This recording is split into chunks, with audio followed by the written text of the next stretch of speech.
Hello guys, কি অবস্থা সবার? কেমন আছো? আশা করি অনেক ভালো আছো। তো বরাবরের মতো অস্থির বাঙালিদের কিছু অস্থির ফানি টিকটক ভিডিও নিয়ে আসলাম। তো আজকের ভিডিও অনেক মজাদার হতে চলেছে। কথা না বেরিয়ে চলো শুরু করা যাক আজকের ভিডিও। তো গাইস চলো সবার প্রথমে এই আপুকে দেখি। এই আপু কিভাবে এক ঝলকে তার পোশাক চেঞ্জ করে ফেলে।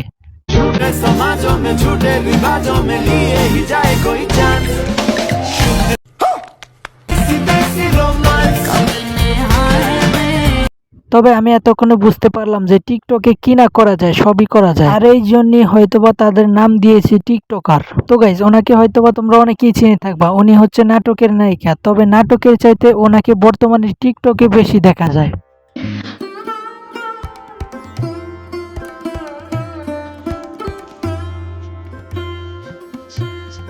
আর এতেই বোঝা গেল যে বর্তমানে টিকটক সবাই করে। তো গাইস তোমরা অনেকেই হয়তোবা এই আফাকে বর্তমানে সোশ্যাল মিডিয়ায় ভাইরাল হইতে দেখেছো, কিন্তু বুঝতে পারলাম না ইনি আসলে কেন ভাইরাল হলো বা কিভাবেই হলো।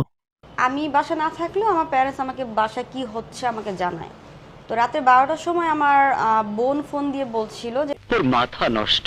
তবে ওনাকে ভালো করে দেখলে মনে হয় যে উনি মঙ্গল গ্রহ থেকে এসেছে, উনি একজন এলিয়েন। তবে আমার কাছে মনে হয়, আর আপনাদের কাছে কি মনে হয় সেটা অবশ্যই কমেন্টে জানাবেন। গাইস, সরকারি চাকরিজীবী কালাচান্দা যে সুন্দরী মেয়ে বিবাহ করতে পারে, এই ভিডিও তার প্রমাণ।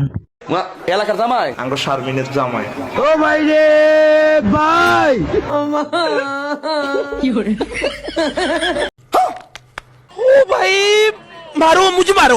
তবে হ্যাঁ, এই ভিডিও দেখে হয়তোবা আমার মতো কিছু হতভাগা ভাবতেছে যে আমরা কেন সুন্দরী মেয়ে বিবাহ করতে পারি না, আমাদের কপালে কি সুন্দরী মেয়ে নাই? তবে হ্যাঁ, তোমাদেরকে বলতেছি, তোমরা যদি এরকম সুন্দরী মেয়ে বিবাহ করতে চাও তাহলে সরকারি চাকরি খোঁজো, তাহলে তোমরা সুন্দরী মেয়ে বিবাহ করতে পারো। তবে হ্যাঁ, আমার ইচ্ছে নেই সুন্দরী মেয়ে বিয়ে করার। কেননা এই ভিডিও এই পর্যন্ত। এই ভিডিও কেমন লাগলো অবশ্যই কমেন্টে জানাবে। আর হ্যাঁ, এরকম ভিডিও দেখতে চাইলে চ্যানেলটি সাবস্ক্রাইব করে রাখবে। ধন্যবাদ। এলাকার জামাই আঙ্গ শারমিনের জামাই। ও ভাই রে